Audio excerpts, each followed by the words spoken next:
So Ed, have any of your kids come home and talked about any of these things being taught? Did you just get up, come home one day and have dinner? And it's like, what?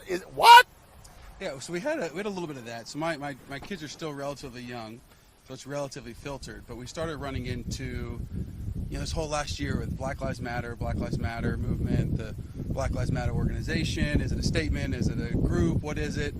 And we hopped on her class link and stumbled on the Black Lives Matter video, which has now been taken down through her login. This is an elementary school login, and it's talking about how evil police are and how they're shooting people in the streets and how This was being taught to your children? This is being taught here in Forsyth County to our children, yeah. One of the most Republican counties in suburban Atlanta. Right. Well, and that's the thing, that this is, we're going to hear today about 100 kids come out and say, this isn't political. It's non-political, as they, were organized by the Democrat Party to come out and say that. And the reality is, one, everything's political. You know that probably better than anybody.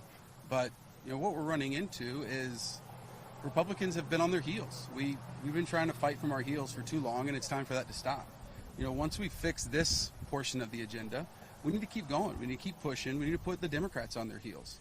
We should be leading the cause. If one thing Trump taught us is that Republicans don't have to always be apologizing.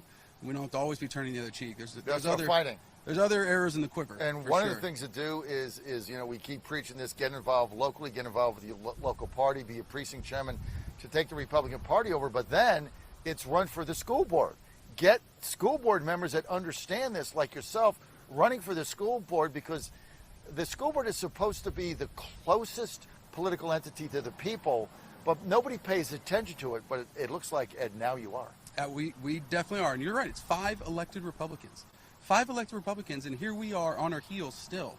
The activism is deep in the Democrat Party, and I think it's time the activism get pretty deep in the Republican Party. All right, Ed, I want to thank you. What do you want to see come out of tonight? What is your goal in being here tonight, Ed Sully? Ultimately, my hope is to, maybe one of these kids hears a speech and realizes they're thinking on the wrong side, or maybe the school board actually sees, hey, there's enough parents in this room that I'm going to lose my seat. If it has to be personalized to them, that's fine. I'm going to lose my seat and the source of income if I don't fix this problem. And maybe we can get back to math and English and the real history. Hey, maybe we can bring prayers back every now and again, would be nice. Maybe we can put the Democrats on their heels with that topic. See, Ed, you just nailed it. All these politicians care about is keeping their seat and keeping power.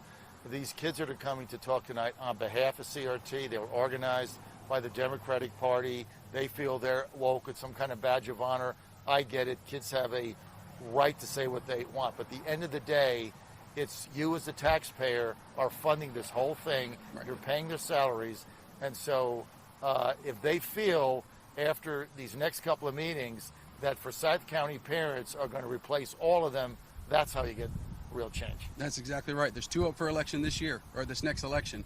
So we can start with 2/5 of them. You got right now. That's right. Start now. Ed, thank you. Thank you.